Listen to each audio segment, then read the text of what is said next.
आज का जो वेबिनार हमारा ये पूरा हिंदी में रहेगा। तो लास्ट वीक भी हमने थर्सडे को हिंदी में रखा था, तो आज का भी वेबिनार हम हिंदी में ही कंटिन्यू करेंगे।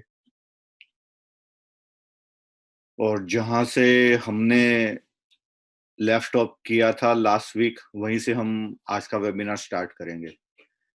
और जिन मैं यहाँ पे देख रहा हूँ कि बहुत सारे लोग हैं जो इंग्लिश स्पीकिंग कंट्रीज से भी है।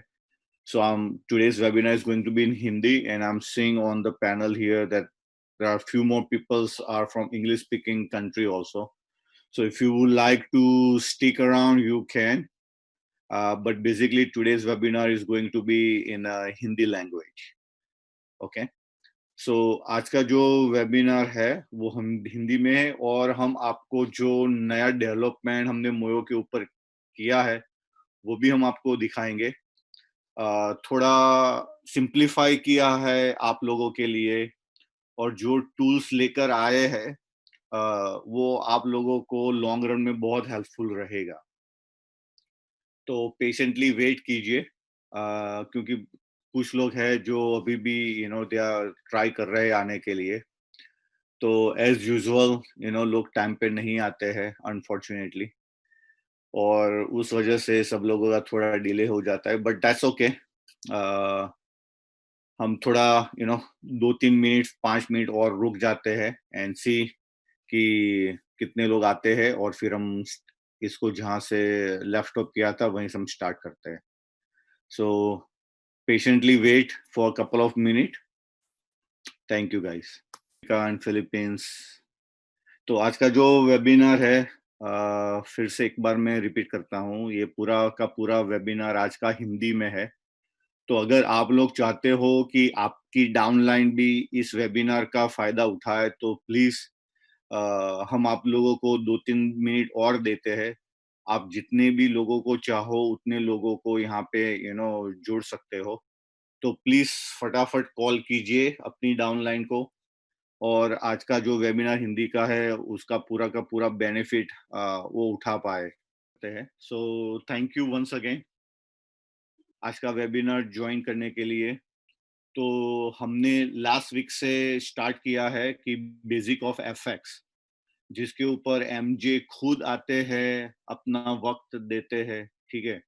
और बेसिक ऑफ एफएक्स के ऊपर एजुकेशन सब लोगों को भी दे रहे हैं, जिस में वो जो अभी जहां जहां पे जो इन्वेस्टर है मोयो के, तो क्या होता है कि सर्टेन क्राइटेरिया के अंदर उनको पता नहीं चलता है कि उनको क्या करना चाहिए। सो फॉर एग्जांपल 200 का इन्वेस्टमेंट से जो लोग आए हैं, तो उनको पता नहीं है कि एग्जैक्टली कैसे क्राइटेरिया सिलेक्ट करना है, और उस फॉलो करना बहुत सिंपल है। क्राइटेरिया का जो है वहां पे लोग कंफ्यूज हो रहे हैं।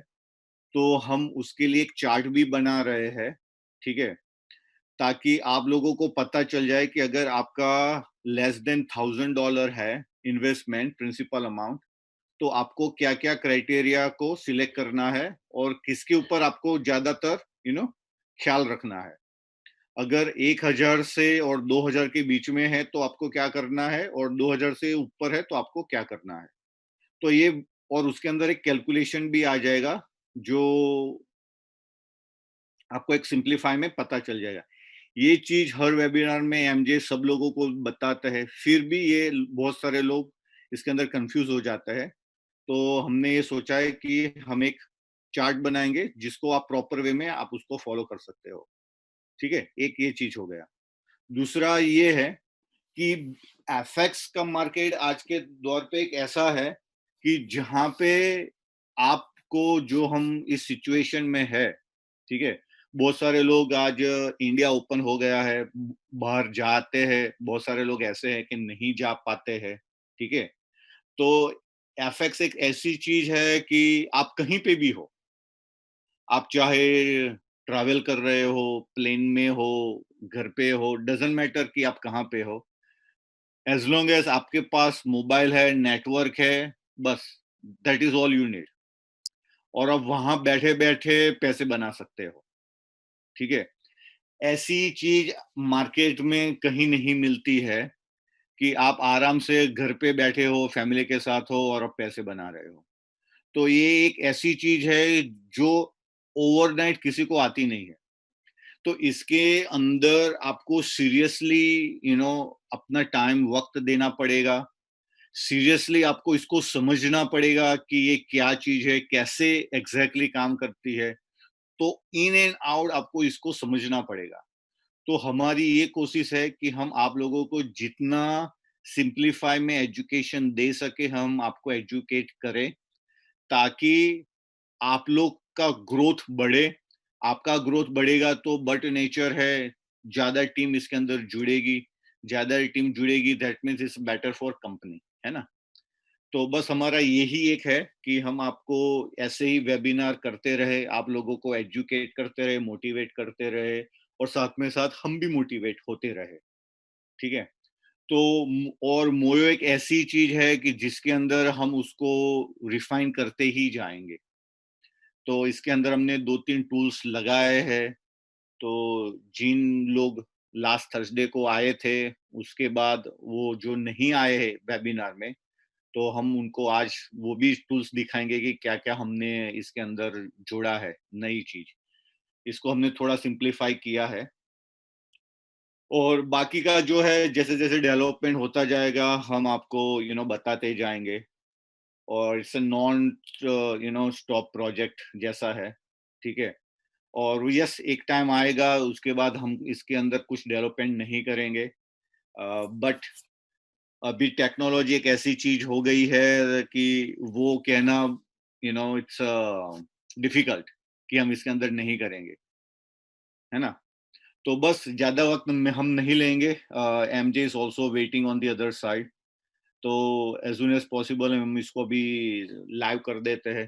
तो एमजे प्लीज।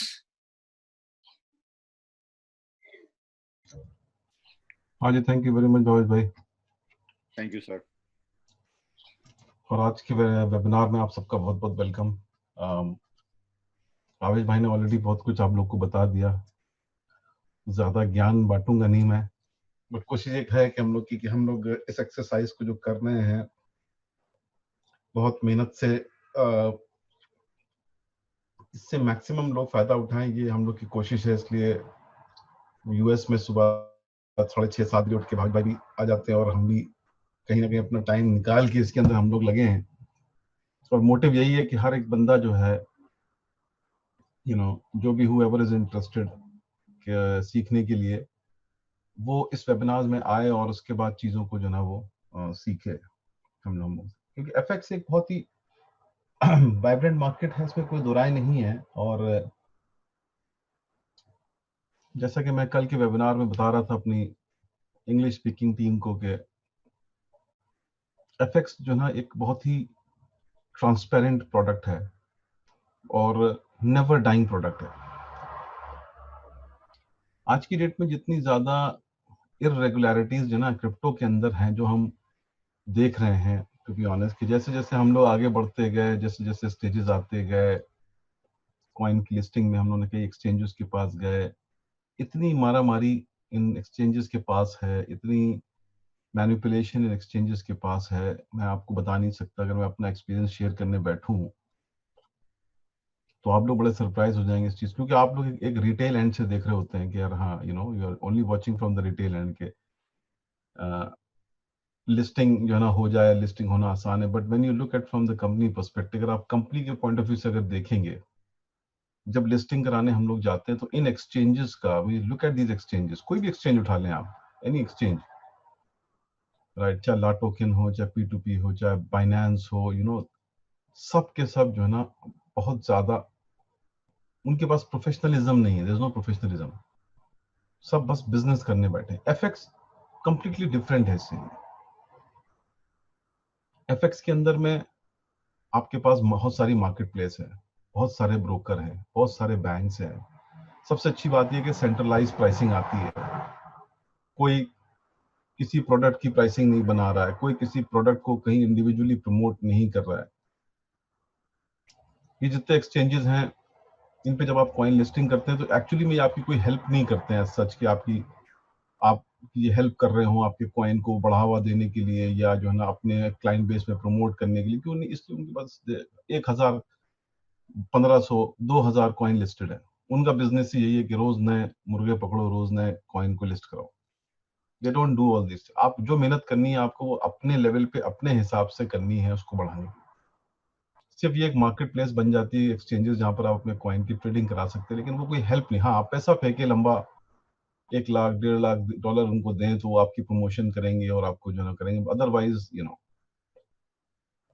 लिस्टिंग क्राइटेरिया पे आप जाएं तो ये एक बहुत बड़ा बिजनेस है। कोई 5 ले रहा है, कोई 10 ले रहा है, मतलब यहाँ पर ऐसे लग रहा है कि जैसे कि एक मंडी लगी हुई है और आप सौदा भी अपना जो ना कर रहे हैं और वो बोली लगा रहे हैं और आप उस बोली के ऊपर काम कर रहे हैं। इसीलिए इसीलिए क्रिप्टो एक्सचेंजेस को रेगुलेट करने की बात जो हो रही है वो बिल्कुल सही हो रही है, क्योंकि इसको रेगुलेट होना बहुत इंपॉर्टेंट है, क्योंकि इसके अंदर एक बॉडी आनी चाहिए, जो बॉडी जो है वो ये जो चीजें हो रही हैं वो नहीं होनी चाहिए। बेसिकली जिस पेन से बहुत सारी कंपनीज और कॉइन्स गुजर रहे हैं लिस्टिंग के लिए एक्सचेंजेस के ऊपर, जिन्होंने अपनी अपनी मार्केट बना ली है, वो उनकी मोनोपोली को तोड़ना बहुत जरूरी होता है। आज आप बाइनेंस के ऊपर डालें एप्लीकेशन, हफ्तों गुजर जाएंगे, वो आपकी एप्लीकेशन के ऊपर कोई जवाब ही नहीं देंगे, क्योंकि उनके पास इतना बिजनेस आ रहा है, उन्हें कोई मतलब ही नहीं है। हाँ, आप उनसे वो ये लिख देंगे, हाँ ठीक है, I am ready to give you 15 bitcoin listing के लिए, अगले दिन बंदा आपको जो है ना स्काइप पे मिल जाएगा कि सर हाँ लिस्टिंग करानी है आपको, मैं कराता हूँ लिस्टिंग आपको। That's how it is so difficult. So कहने का मतलब ये है कि हर चीज जो ना कॉइन की प्राइसिंग, कॉइन की वैल्यू, कॉइन की ट्रेडिंग, उस पर जो भी मेहनत है वो हम सब की कलेक्टिव मेहनत ही होगी, और वो जितनी मेहनत है वो यूटिलिटी बेस्ड ही मेहनत होगी। इवेंचुअली यूटिलिटी ही एक ऐसी चीज है जो हमारे कॉइन को एट पार लगा सकती है मार्केट में for longer period of time. और उसी के लिए हम लोग ये जो कोशिशें करते रहते हैं every now and then as a company, 3 साल से हम लोग स्टैंडिंग कर रहे हैं मार्केट के अंदर में, we are one after the other, हम लोग कुछ ना कुछ अच्छे प्रोडक्ट बनाने की कोशिश करते हैं, with with less resources, with limitations and stuff that, उसके उसको रखते हुए we are still working on. नहीं तो जिस टाइप के प्रोजेक्ट, टेक्निकल प्रोजेक्ट हम लोग बना रहे होते हैं, ठीक है, लोग क्रिटिसाइज करते हैं लेकिन लोग अप्रिशिएट भी करते हैं साथ साथ, लेकिन जो क्रिटिसाइज करते हैं वो ये नहीं देखते हैं कि यार एक प्रोडक्ट, एक प्रोजेक्ट को बनाना, एक यूटिलिटी को बनाना, पहली बात तो कंपनी ये बात सोच रही है कि वो अपने कॉइन के लिए एक यूटिलिटी क्रिएट कर रही है, साथ साथ एक बिजनेस मॉडल भी क्रिएट कर रही है फॉर डिफरेंट पीपल, कि लोग आए, लोग जो है वो यूटिलिटी को यूज करें, वो यूटिलिटी कहीं ना कहीं हमारे कॉइन को जो ना अप्रिशिएट करेगी लॉन्गर टर्म पे, अगर ज्यादा से ज्यादा जो ना बाहर के लोग आएंगे। तो ये सारी जो चीजें हैं ना, ये बहुत इंपॉर्टेंट रोल प्ले करती हैं हर चीज में ना। और ये जो ना चीजें हैं भी बहुत ज्यादा important from the point of view of coin की जो है ना मूवमेंट को लेके। तो हम लोग आज हम लोग ने ये जो प्रोजेक्ट था, अब आप सब साथ में हम लोग के हैं इतने सालों से, आप लोग देखा कि हम लोग हमेशा, मैं हमेशा एफएक्स को ही प्रमोट करता था, क्योंकि एक लेजिटिमेट बिजनेस है, एक लेजिटिमेट इंडस्ट्री है, एक वॉल्यूमेट्रिक इंडस्ट्री है। अप्स एंड डाउन हमने देखे, MT4 लॉन्च किया, ठीक है, बहुत सारे लोग आए, बहुत बहुत सारे लोग नहीं भी आए ऑब्वियसली, क्योंकि उनकी भी बात सही है, जिनको ट्रेडिंग नहीं आती वो ट्रेडिंग नहीं कर सकते हैं, क्योंकि उनको नहीं पता कि ट्रेडिंग हम कैसे करें। तो हम लोगों ने उसके अराउंड इतना एक खूबसूरत सा प्रोडक्ट बनाया कि वो पूरी जो ना एक सिस्टम ही जो ना आपके लिए कॉपी ट्रेड कर रहा है। इन्वेस्टर्स आ रहे हैं, ट्रेडर्स को लेके आ रहे हैं, वो ट्रेडर्स अपना ट्रेड कर रहे हैं, हम ढूंढ ढूंढ के ट्रेडर्स पकड़ पकड़ के दुनिया भर से लेके आ रहे हैं, लोग आ रहे हैं, अब लिस्टिंग कर रहे हैं, लोग देख रहे हैं कि इसमें फायदा है, लोग आना शुरू हो गए। Eventually over the period of time आप देखेंगे कि यहाँ एक बहुत बड़ी भीड़ लग जाएगी ट्रेडर्स की और इन्वेस्टर्स की, और फिर आपके लिए इतनी बड़ी अपॉर्चुनिटीज हो जाएंगी पैसे बनाने के लिए। लेकिन साथ साथ हम ये भी कोशिश कर रहे हैं कि हम अपनी जनता को, अपनी टीम को, अपनी कम्युनिटी को अगर हम एजुकेट भी कर सकें और वो खुद भी ट्रेड कर सकें, जो इंटरेस्टेड हैं लोग, तो और भी अच्छी बात है, क्योंकि फिर वो एक आपके लिए बड़ा कॉन्फिडेंस पैदा करेगी। जो टूल्स हमने मोयो के ऊपर बनाए हैं, वो टूल्स भी जो है ना हम लोगों ने जो है ना बड़े सोच समझ के हम लोग उन टूल्स के ऊपर काम कर रहे हैं, और कोशिश ये है उन टूल्स को देखते हुए कि वो टूल्स जो है कहीं ना कहीं आप लोगों को बेनिफिट दें। तो अभी जैसे कि कॉपी ट्रेडिंग तो एक टूल है ही जिसमें आप ट्रेडर्स को देख के फॉलो कर रहे हैं। साथ साथ हम लोगों ने इसके ऊपर जो ना सिग्नल को भी इम्प्लीमेंट किया है और सिग्नल को टेस्टिंग भी हम लोगों ने की है। तो अब हम लोगों ने क्या करा है कि आप देख रहे हैं कि हम लोगों ने अलर्ट्स भी यहाँ पर ऐड किए हैं, जो बेल आइकन है ये सब एक अलर्ट भी है। साथ साथ यहाँ पर एक टैब आपको नजर आ रहा होगा सिग्नल, ये सिग्नल है। यहाँ पर हम लोग थर्ड पार्टी जितनी भी हम लोगों ने कोलैबोरेशन किया है वो सिग्नल रोज देंगी और वो रोज सिग्नल यहाँ पर आके लिस्ट होते जाएंगे, जैसे आप देख रहे हैं मेरी स्क्रीन के ऊपर। और ये वन क्लिक ट्रेडिंग है बेसिकली, इसके अंदर कुछ करना नहीं, क्योंकि जब सिग्नल यहाँ पर आ गया तो सिग्नल आपको दिखा रहा है कि ये देखिए ये सेल सिग्नल है यूरो डॉलर का, इसका टेक प्रॉफिट ये है, इसका स्टॉप लॉस ये है। जब आप इसके ऊपर जैसे ही क्लिक करेंगे आप ऑटोमेटिकली इस बॉक्स पर आ गए, देखिए इसने सेल बटन को ऑन कर दिया, स्टॉप लॉस ले लिया, टेक प्रॉफिट ले लिया। ठीक, बस ये आपको करना क्या है एज अ क्लाइंट, आपको सिर्फ लॉट साइज यहाँ पर जो है वो एंटर करना है, क्योंकि लॉट साइज आपको अपने अकाउंट के हिसाब से लेना है। अगर आपका अकाउंट छोटा है तो आप एक लॉट साइज नहीं ले सकते, आप आपको बड़ा लेना पड़ेगा, ठीक है ना, या आपको छोटा लेना पड़ेगा, या आप जो अपने हिसाब से लेना चाहते हैं। दैट्स द ओनली थिंग, ये सिर्फ आपको सिर्फ और सिर्फ लॉट साइज एंटर करना और कुछ नहीं। तो आप कोई भी जो है ना सिग्नल उठाएंगे, आपने ये सिग्नल उठाया, ये देखिए सेल का उसने उठा लिया, automatically stop loss take profit उठा लिया, ये बाय डिफॉल्ट यहाँ पर माइक्रो आ गया। आपने जैसे ही लगाया देखिए यहाँ पर ये लग गया, ठीक है ना, 27.8 स्ट्रेट, एक क्लिक के ऊपर वो ट्रेड आपका लग गया, ठीक है। तो अब ये जो फैसिलिटीज हैं ये हम लोग इस इंटेलिजेंट टूल्स को डेवलप करते जा रहे हैं और नए नए चीजें लेके आते जा रहे हैं। इस पॉइंट ऑफ व्यू से हम लोग का मकसद ये है कि जितना ज्यादा हम लोग हेल्प कर सकते हैं इसके ऊपर, उतनी ज्यादा हम लोग अपने अपने जो ना वो इन्वेस्टर्स की हेल्प करें, ताकि हमारे जितने भी इन्वेस्टर्स हैं वो सारे इन्वेस्टर्स जो हैं वो करें। अब देखिए इसके अंदर हम लोगों ने एक ये सिस्टम भी ऐड कर लिया जो मैं आपको दिखाना चाह रहा हूँ, आप लोग सब लोग देख लें कि पहले क्या था कि कुछ दिन पहले, और इसके अंदर काफी कंफ्यूजन ये थी कि जब आप किसी ट्रेडर को फॉलो करते हैं, जब आप इस पर बटन दबाते हैं तो आपने कहा कि मैं एक फिक्स लॉट ले रहा हूँ, ठीक है, और आपने यहाँ पर एक मल्टीप्लायर 1 डाल दिया, ठीक। उसके बाद आप यहाँ पर ये सारी चीजें इंटर करते थे, ठीक है। अब क्या होगा, अब सिस्टम ने, हमने सिस्टम के अंदर ये दो चीजें डाल दी, ये दो टूल्स डाल दिए, allow limit, allow trader to modify. यानी अब ये हो गया है आपका कि मूविंग फॉरवर्ड अगर आप ये चेक बॉक्स को बंद कर वो कर देंगे तो उसका मतलब ये हो जाएगा कि सिस्टम बाय डिफॉल्ट जो ना वो सारी सेटिंग उठाएगा अपने आप से, ठीक है। और उसमें क्या होगा कि हम लोगों ने ये सोचा है कि अब आपको यहाँ पर ये क्राइटेरिया इंटर करने की जरूरत नहीं है। आपने यहाँ पर जो ना 100 डाल दिया फॉर एग्जांपल, और उसके बाद आपने जो ना इसको ऑफ कर लिया।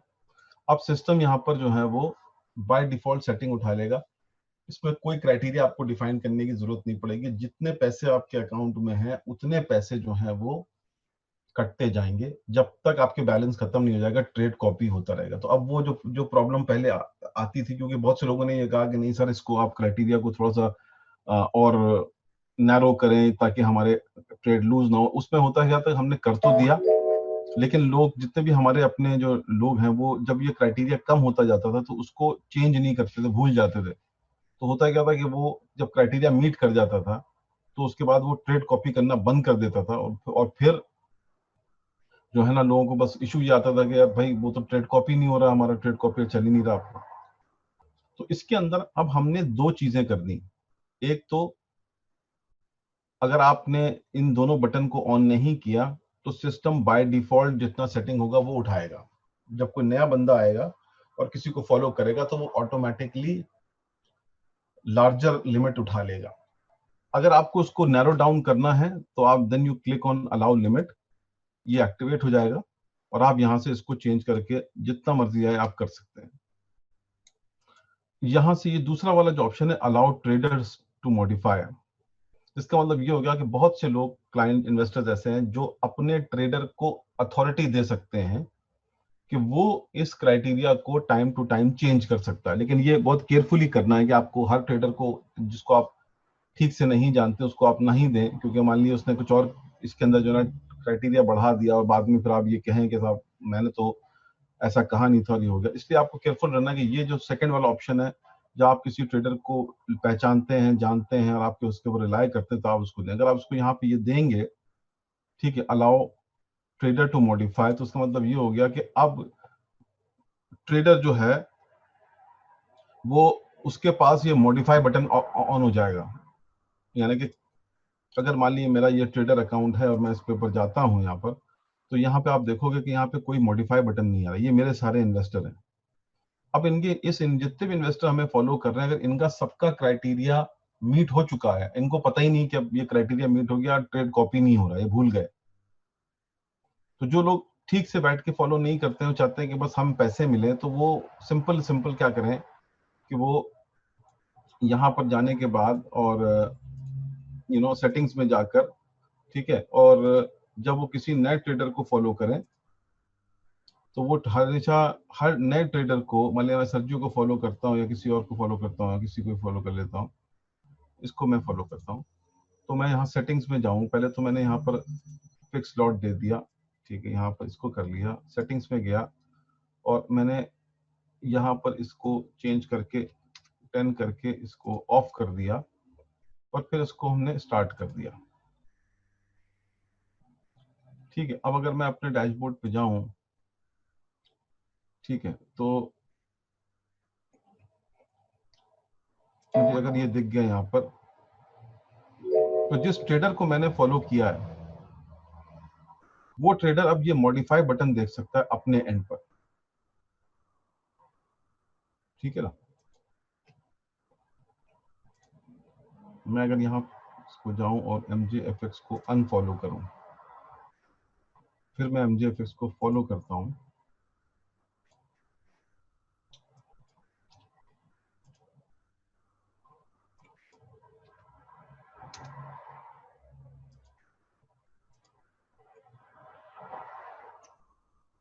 $992,453 मेरा इन्वेस्टर। अगर मैं यहाँ जाऊं डैशबोर्ड के ऊपर, मैं एज अ ट्रेडर आ गया,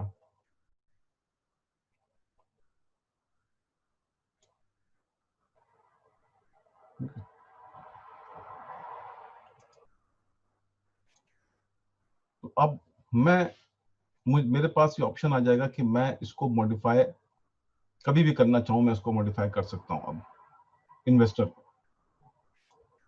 ठीक है, तो अब वो जो प्रॉब्लम पहले थी, अब वो प्रॉब्लम भी खत्म हो गई। तो अब आप कोशिश ये करें कि जितने लोगों को क्राइटेरिया डिफाइन नहीं करना है, वो सीधे सीधे जो ना जब जाएं या किसी को फॉलो करें, तो वो सिर्फ इतना ध्यान रखें कि यहाँ पर इसको पहले तो उसको सेट कर लें ज्यादा नंबर पे, ठीक है, और इसको या तो ऑफ कर लें या फिर इसको ऑन रखें, जैसा भी आपको समझ में आता है। अगर आपको जो ना वो बाय डिफॉल्ट सेटिंग लेनी है, तो आप इसको जो ना बड़ा नंबर लगाकर और इसको आप ऑफ कर लें, और उसके बाद फिर सिस्टम अपने आप कॉपी करना शुरू कर देगा जब तक आपका बैलेंस खत्म नहीं हो जाएगा। आपको ये बार बार करने की जरूरत नहीं है। ठीक है, तो इस तरीके से हम लोग सॉल्यूशंस के ऊपर काम कर रहे हैं अपनी कम्युनिटी को देखते हुए कि जिस जिसको प्रॉब्लम है और जो जो लोग जो है ना वो चीजें नहीं कर पा रहे हैं, फॉर एग्जांपल उनको इशू आ रहा है, उनके लिए हम लोग जो ना ये सारी चीजों को जो ना कर रहे हैं, ताकि हमारे जितने भी जो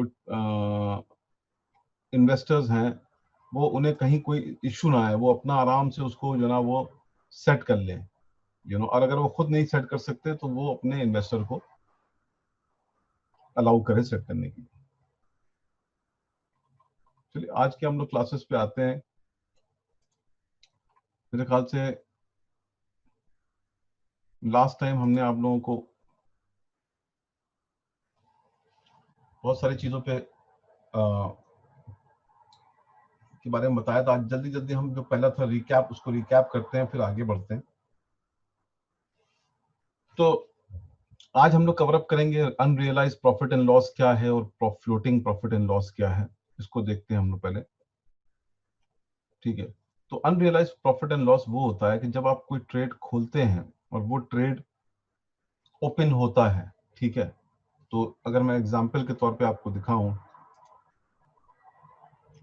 कि ये दो ट्रेड हमारे फॉर एग्जांपल खुले हैं, ठीक है, और ये ट्रेड मैंने अभी बंद नहीं किए, तो इसको इसको हम लोग टेक्निकल वर्ड में कहते हैं ये अनरियलाइज्ड प्रॉफिट एंड लॉस है,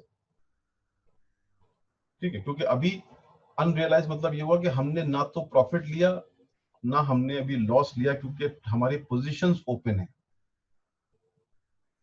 अगर हम इस पोजीशन को क्लोज करते हैं $1.07 के ऊपर, ठीक है, तो ये हमारा हो जाएगा रियलाइज्ड प्रॉफिट। हमने अब रियलाइज्ड प्रॉफिट ले लिया क्योंकि हमने ट्रेड अपना क्लोज कर दिया और हमारा रियलाइज्ड प्रॉफिट 1.07 हो गया, ठीक है। तो अनरियलाइज्ड प्रॉफिट एंड लॉस क्या होता है? जो फ्लोटिंग होता है, जो चल रहा होता है, पोजीशन अभी ओपन है, क्लोज नहीं हुई है, वो या तो वो प्रॉफिट में जा रही है या वो लॉस में जा रही है, बट वो अनरियलाइज्ड पीएनएल कहलाता है। जब आप उन्हें क्लोज कर देते हैं, चाहे लॉस में करेंगे तो फ्लोटिंग लॉस, प्रॉफिट में करेंगे तो फ्लोटिंग प्रॉफिट, ठीक है। तो अब अगर हम इसका एग्जाम्पल लें, फ्लोटिंग लॉस का एग्जाम्पल लें, फ्लोटिंग लॉस कैसे कैलकुलेट होता है, तो उसका एग्जाम्पल हमने सामने कैलकुलेट करके आपको बताया कि मान लीजिए कि यूरो डॉलर का एक्सचेंज रेट 1.13000 है। अब हमें इसका floating profit and loss calculate करना है। तो फ्लोटिंग प्रॉफिट एंड लॉस कैसे कैलकुलेट होता है कि आप ये देखना चाहते हैं कि वो फ्लोटिंग प्रॉफिट एंड लॉस सही कैलकुलेट कर रहा है या नहीं कर रहा है, ये क्रॉस चेक करने के लिए फॉर्मूला ये होता है कि floating profit and loss is equal to position, यानी कि जितना लॉट साइज आपने लिया है, अगर आपने 0.1 लिया है तो 10,000, अगर 0.01 लिया है तो 1,000, उसको आप मल्टीप्लाई करेंगे current price minus opening price, यानी कि अभी जो जो जो प्राइस चल रही है, यानी कि इस केस के अंदर में ये प्राइस जो है, जब आप ये प्राइस को माइनस करेंगे इस प्राइस से, जो डिफरेंस आएगा मल्टीप्लाई करेंगे उसको, अगर आप 0.01 या $1,000 से, तो आपका फ्लोटिंग प्रॉफिट एंड लॉस आएगा, ठीक है। ये फॉर्मूला है, opening price minus current price multiply by lot size, ठीक है। लॉट साइज मतलब 0.01 को उससे आपको नहीं करना है, लॉट साइज मतलब कि 0.01 इज इक्वल टू $1,000, तो आपको 1,000 से मल्टीप्लाई करना है, तो it will give you 0.29 profit. That's how it is calculated. तो ये हो गया आपका फ्लोटिंग लॉस।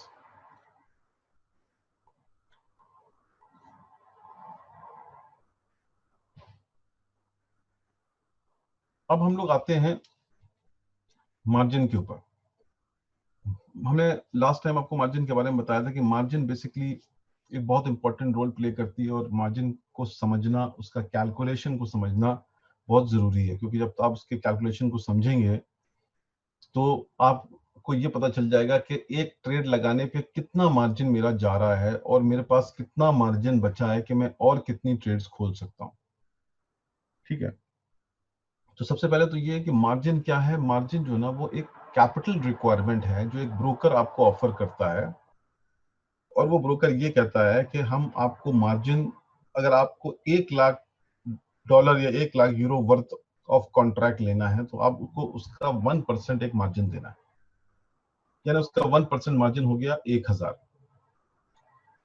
बाकी 99,000 जो होता है वो बेसिकली एक सॉर्ट ऑफ कैपिटल लोन होता है, जो कि एक ब्रोकर जो है ना, वो एक गुड फेथ के ऊपर देता है क्लाइंट को कि आप प्लेटफॉर्म पर ट्रेड करेंगे, अगर आप जीते तो भी हम आपसे ले लेंगे, आप हारे तो भी हम आपसे ले लेंगे, राइट। तो उसका एश्योरेंस उसके ऊपर प्रॉपर होता है। हाँ, कुछ केसेस में प्रॉब्लम होती है कि जब वो बहुत सारे अकाउंट ट्रेड खोल लेता है और मार्केट अगर मान ली वॉलेटाइल हुई और मार्केट आपके अगेंस्ट चली गई, तो निगेटिव बैलेंस में जब जाता है, वहां पर ब्रोकर जो होते हैं वो लॉस में चले जाते हैं, क्योंकि वो आपसे रिकवर नहीं कर पाते चीजें, ठीक है। मार्जिन कोई फी नहीं है, ना ही कोई ट्रांजैक्शन कॉस्ट है। मार्जिन एक सिर्फ कैपिटल रिक्वायरमेंट है, जो आपको छोटा कैपिटल रिक्वायरमेंट है जो आपको चाहिए to open and maintain a position, that's margin. अब रिक्वायर्ड मार्जिन क्या है? रिक्वायर्ड मार्जिन एक सेट पैटर्न है कि मान लीजिए कि अगर एफएक्स के ऊपर एग्जांपल के तौर पे 2% मार्जिन है, अगर आप यूरो डॉलर का ट्रेड लेना चाहते हैं और उसमें ब्रोकर ने कहा कि मार्जिन रिक्वायरमेंट 2% है, तो इसका मतलब ये हुआ कि 1 लाख के ऊपर आपको 2,000 का मार्जिन देना है, 10,000 के ऊपर 200 का मार्जिन देना है और 1,000 के ऊपर आपको $20 का मार्जिन है। ये हो गया रिक्वायर्ड मार्जिन, यानी कि इतना ट्रेड लेने के लिए आपको इतना मार्जिन सेट असाइड करना ही करना है। अब आते हैं मार्जिन कैलकुलेशन के ऊपर। मार्जिन कैलकुलेशन कैसे करते हैं? मार्जिन का बहुत सिंपल फॉर्मूला है।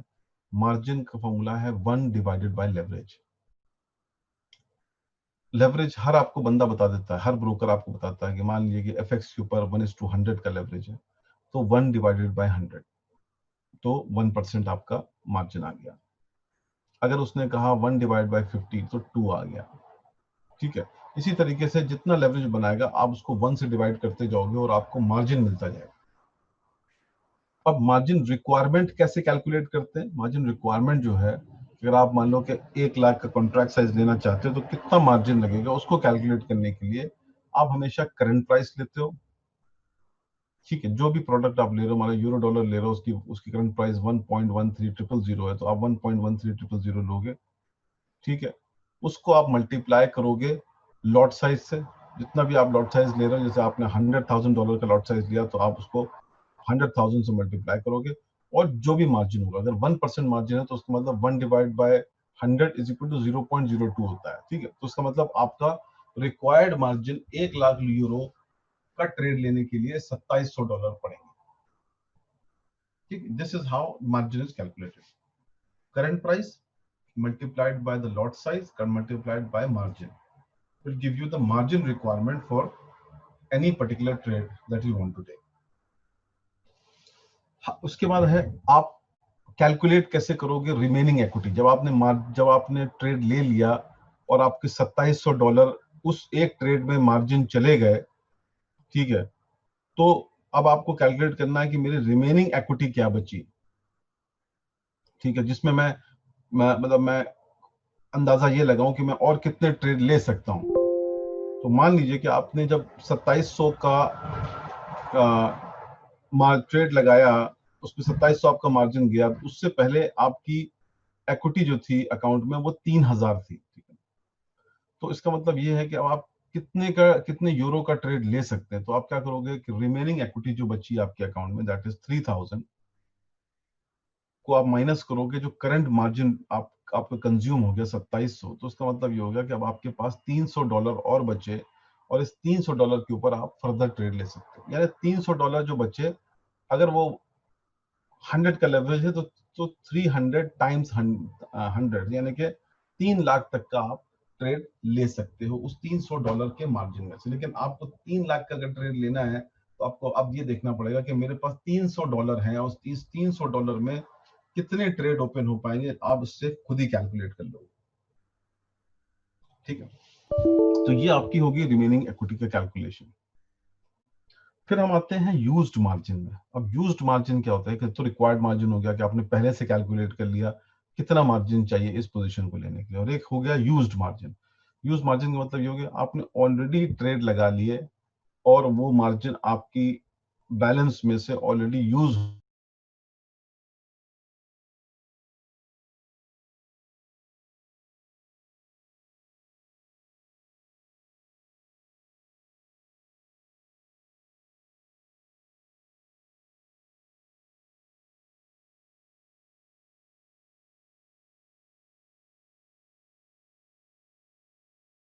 खोल सकते हैं। अगर पोजीशंस आर इन माइनस तो आप और ट्रेड नहीं खोल सकते, इसलिए क्योंकि जो जो 300 बचे आपके 1,000 में से, वो 300 इन दोनों ट्रेड के अंदर कंज्यूम होंगे, क्योंकि जब वो लॉसेस में जाएंगे तो वो मार्जिन और कंज्यूम करेगा जैसे जैसे लॉस में जाता जाता है। ठीक है, जब वो प्रॉफिट में जाता है तो वो प्रॉफिट में से कंज्यूम कर रहा है, लेकिन जब वो लॉस में जा रही है ट्रेड, तो आपके कैपिटल में से कंज्यूम कर रहा है, आपके वो ट्रेड चलती रहे, ठीक है ना। यही लेवरेज है, यही जो जो हमने आपको बताया 99% जो लोन देते हैं, तो वो ब्रोकर क्या करता है, आपसे दोनों तरफ से कंज्यूम कर लेता है। अगर आप प्रॉफिट में जा रहे हैं तो आपके प्रॉफिट में से सिस्टम ऑटोमेटिकली कंज्यूम करता रहता है, अगर नेगेटिव में जा रहे हैं तो आपके कैपिटल में से कंज्यूम करता रहता है। That is how it works. अगर हम इसका पूरा एक डायग्राम आप इस तरीके से देखें सम अप करने के लिए, तो रिक्वायर्ड मार्जिन जो थी वो यूएसडी जापानीज येन को लेने की 400 थी, रिक्वायर्ड मार्जिन जो थी यूएसडी सीएचएफ को लेने की 300 थी। इन दोनों प्रोडक्ट को हम जब जोड़ देंगे तो हमारी यूज मार्जिन 700 हो गई और हमारा बैलेंस था 1000, तो यानी हमारी इक्विटी बची 300, ठीक है।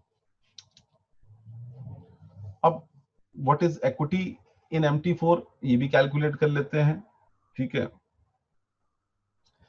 बैलेंस अलग चीज है, इक्विटी अलग चीज है। जब प्रॉफिट एंड लॉस फ्लोटिंग होगा, तो अगर मान लीजिए वो फ्लोटिंग प्रॉफिट में जा रहा है तो आपकी इक्विटी बढ़ती जाएगी, बैलेंस आपका वहीं रहेगा। क्यों? क्योंकि बैलेंस मूव नहीं करता है, बैलेंस सिर्फ आपका मूव करता है जब आपने वो मार्जिन डाला तो आपका बैलेंस में से कट गया। इक्विटी जो होती है वो रियल टाइम जो ट्रेड्स आपके चल रहे होते हैं उसके बेसिस पे आपकी इक्विटी फ्लक्चुएट करती रहती है, ठीक है। यानी कि अगर आपको मैं यहाँ दिखाऊं MT4 में, तो ये आप देखोगे कि ये बैलेंस है और ये इक्विटी है। अगर मान लीजिए मार्जिन में हमारा 3.20 का मार्जिन कंज्यूम है और हमारा फ्लोटिंग प्रॉफिट चल रहा है 0.78 का, तो वो इसके अंदर ऐड हो रहा है, इक्विटी के अंदर ऐड हो रहा है, बैलेंस नहीं मूव होगा, बैलेंस वहीं के वहीं खड़ा है। जब हम ये ट्रेड क्लोज कर देंगे तो ये ट्रेड फिर बैलेंस के अंदर ऐड हो जाएगा, इक्विटी में नहीं ऐड होगा। तो इक्विटी क्या होता है, वो इक्विटी बेसिकली जो भी रनिंग आपका प्रॉफिट एंड लॉस चल रहा होता है वो आपके इक्विटी के अंदर आपको दिखा रहा होता है। जब आप उस प्रॉफिट एंड लॉस को रियलाइज कर लेते हैं तो वो बैलेंस के अंदर ऐड हो जाता है, ठीक है। तो इक्विटी को कैलकुलेट कैसे करते हैं, अकाउंट बैलेंस, जो भी अकाउंट आपका बैलेंस है, प्लस और माइनस जैसा भी पोजीशन होगा। अगर मान लीजिए फ्लोटिंग प्रॉफिट है तो अकाउंट बैलेंस जो भी होगा प्लस फ्लोटिंग प्रॉफिट को आप उसमें ऐड करेंगे तो आपको इक्विटी दिखा देगा। अगर वो पोजीशन लॉस में जा रही है तो अकाउंट का जो बैलेंस होगा माइनस जो लॉस फ्लोटिंग लॉस होगा वो आप ऐड सब्सट्रैक्ट करोगे तो आपको इक्विटी दिखा देगा। That is how equity is calculated, ठीक है। आगे बढ़ते हैं इसके ऊपर, मार्जिन लेवल पे आते हैं। मार्जिन लेवल क्या है, मार्जिन लेवल एक बहुत इंपॉर्टेंट चीज है, ठीक है। ये पूरा सेक्शन ही बहुत इंपॉर्टेंट है और सबसे ज्यादा कि मार्जिन लेवल जो है बेसिकली वो बहुत इंपॉर्टेंट है मेजर करने के लिए हर ट्रेडर को जब वो ट्रेडिंग कर रहा हो, क्योंकि मार्जिन लेवल आपको बताता है कि आप ट्रेड जो करना जा रहे हो उस ट्रेड के अंदर में आप कितना मार्जिन कंज्यूम हो गया है, आपका अनरियलाइज प्रॉफिट एंड लॉस क्या है जिसकी वजह से मार्जिन लेवल ड्रॉप होगा या ऊपर जाएगा, और उसके बेसिस पे you can then figure it out कि मैं कितने और ट्रेड लगा सकता हूँ। एक बात याद रखनी है कि मार्जिन लेवल जो होता है वो 100% का उसका एक बेंचमार्क होता है। अगर मार्जिन 100% पे पहुंच जाता है तो उसका मतलब ये होगा कि अब आपका ट्रेड कटने शुरू।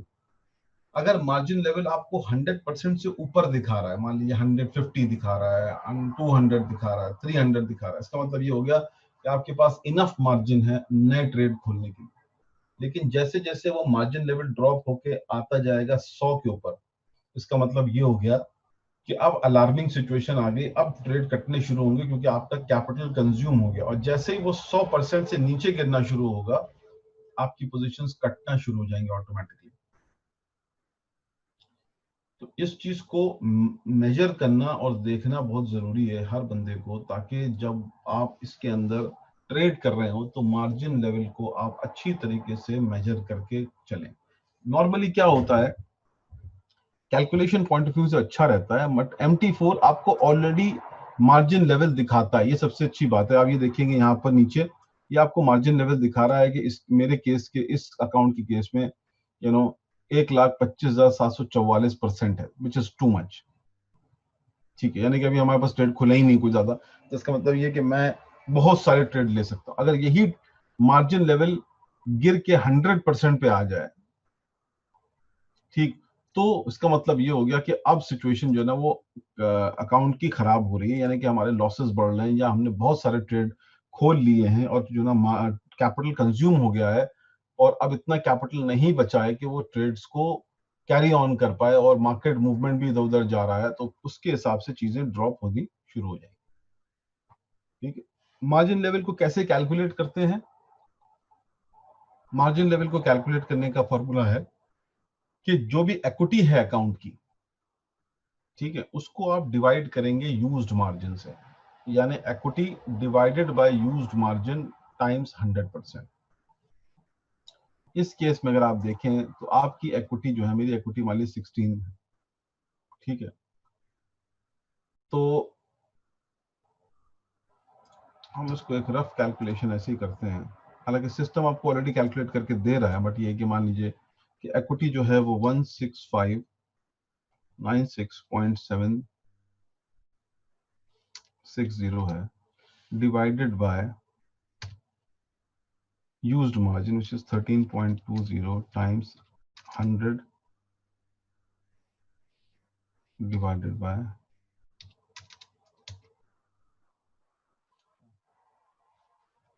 the 125744 1257.31। ठीक है, MT4 ज्यादा एक्यूरेट दिखाएगा क्योंकि यहाँ फ्लोटिंग लॉसेस प्रॉफिट चल रहा है तो उस हिसाब से कैलकुलेट करेगा, लेकिन आपकी इतना परसेंटेज जो है वो floating losses and margin level आपका है, यानी कि आपके पास इनफ 1257 इनफ मार्जिन लेवल है जो आपको कैलकुलेट करके बता रहा है कि अब आप इसमें से बहुत सारी पोजीशंस खोल सकते हैं। ठीक है, तो ये हर बंदे को ये भी कहीं ना कहीं इसको भी कैलकुलेट करके रखना है अपने एंड पर, देखने के लिए कि मार्जिन लेवल जो कैलकुलेट कर रहा है वो सही कर रहा है या नहीं कर रहा है, उस हिसाब से ट्रेड्स वो लगाए।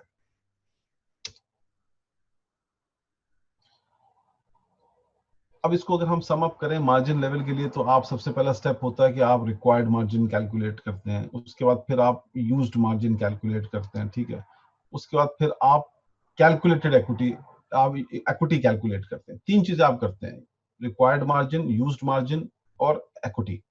जब आप ये तीनों कर लेते हैं तब ये चौथे लेवल पे आता है कि आप उसके फोर्थ स्टेप होता है कि आप मार्जिन लेवल करें कि equity divide by used margin into 100%, तो आपको वो एग्जैक्ट मार्जिन लेवल दे देगा। ये जो ग्राफ आप देख रहे हैं इसमें बताया, ये यही आपको मार्जिन लेवल इंडिकेटर है जो आपको दिखा रहा है कि जब वो 100 लेवल पे 100% पे जब मार्जिन पहुंच जाएगा आपका, ठीक है, तो इसका मतलब ये हो गया कि 100% पे मार्जिन पहुंचने मतलब कि अब you cannot open any more trades, पहली बात। और अगर आपने यहां पर 100% पे आने के बाद अगर कैपिटल नहीं डाला तो मार्जिन कंज्यूम होता गया और मार्जिन नीचे जाता गया, तो 50% के ऊपर आने पर सिस्टम जो है वो ऑटोमेटिकली पोजीशंस को, जो बड़ी पोजीशंस होंगी जो सबसे ज्यादा मार्जिन कंज्यूम कर रही होंगी, उन पोजीशंस को सिस्टम पहले क्लोज करेगा। तो अक्सर लोग इस पे कंफ्यूज हो जाते हैं बार बार आके कि मेरा जो ना वो सिस्टम जो मेरा जो है ट्रेड्स कट गए, क्योंकि लोग मार्जिन लेवल को कैलकुलेट नहीं करते हैं। लोग ये नहीं देखते हैं कितना मार्जिन जो है ना वो कंज्यूम हो रहा है और मार्केट का मूवमेंट किस तरफ है।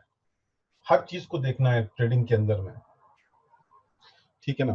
तो ये जो है ना इस लेवल को मॉनिटर करना बहुत जरूरी है कि जब आपको आपके MT4 पे ये दिखाए क्लोजर टू 100, तो इसका मतलब ये आप समझ जाओ कि अब सिचुएशन टाइट हो गई है। That means now we this will start to fall below और हमारी पोजीशंस कटना शुरू हो जाएंगे। स्टॉप आउट लेवल क्या होता है? फिर स्टॉप आउट लेवल जैसे मैंने आपको बताया कि मार्जिन कॉल लेवल जो होता है वो 100% पे होता है। हर ब्रोकर ने मार्जिन कॉल लेवल को 100% पे रखा हुआ है कि जैसे जैसे मार्जिन नीचे आता जाएगा और वो 100% को जब वो टच कर लेगा, तो पहला तो ये होगा कि आपके ट्रेड्स फर्दर नहीं लगेंगे, और दूसरी बात ये है कि ट्रेड्स जो है वो स्टॉप आउट लेवल पे कटने शुरू हो जाएंगे। अब हर ब्रोकर ने अलग अलग स्टॉप आउट लेवल रखे हैं, किसी ने 50% पे रखा है, किसी ने 75% से स्टॉप आउट रखा हुआ है, ठीक है। जो ब्रोकर जितना रिस्क लेना चाहता है उस हिसाब से वो स्टॉप आउट लेवल सेट करता है अपने। तो मान लीजिए 50% पे स्टॉप आउट लेवल सेट हुआ है, ठीक है, तो इसका मतलब ये हो गया कि 100% के बाद भी आपकी ट्रेड चलती रहेंगी। हाँ, 100% के बाद आप नई ट्रेड नहीं लगा पाओगे। करंट ट्रेड होंगी वो जो रिमेनिंग पैसे होंगे उसी को कंज्यूम करके चलाती रहेगी। लेकिन अगर मार्केट फर्दर आपके जो ना अगेंस्ट चलती गई तो 50% मार्जिन के ऊपर वो ट्रेड आपका कटना शुरू हो जाएगा। फिर सिस्टम आपसे नहीं पूछेगा, सिस्टम ऑटोमेटिकली लिक्विडेट करना शुरू कर देता। तो ये सिस्टम पूरा सिस्टम ऑटोमेटिकली सेट होता है, ये लेवल्स अपने आप सेट होते हैं। और जब आप ट्रेड कर रहे होते हैं तो आपको इंडिकेटर्स मिलते हैं कि हम मार्जिन लेवल पे नीचे जा रहे हैं, फ्लड आने वाला है, इससे पहले हम अपने आप को सिक्योर कर लें, नहीं तो हम पूरा वाइप आउट हो जाएंगे। ठीक है।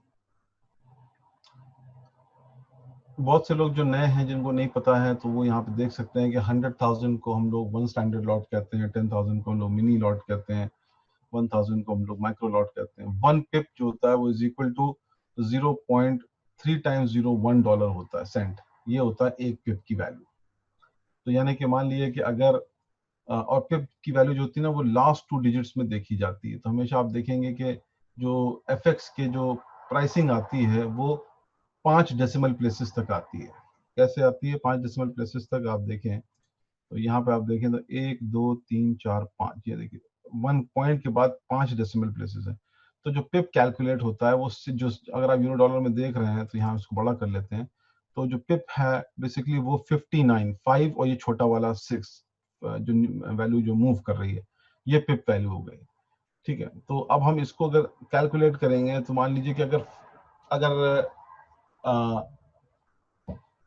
लास्ट के 2 डिजिट मूव होते हैं, ठीक है ना, मान लीजिए 35 से ये 40 हो गया, ठीक है, यानी करंट प्राइस 1.18235 है, अब वो मूव होके 1.18240 हो गई। तो उसका मतलब जो टेक्निकल वर्ड आप यूज करेंगे वो ये करेंगे कि मार्केट 5 पिप मूव की, क्योंकि लास्ट 2 डिजिट के अंतर को आप देखेंगे, डिफरेंस को, और आप कहेंगे 5 पिप मूव की। इसका मतलब ये हो गया कि 5 पिप इज इक्वल टू 0.05 सेंट, यानी 5 सेंट का मूवमेंट जो है वो ट्रेड के एंड प्राइस के अंदर हुआ।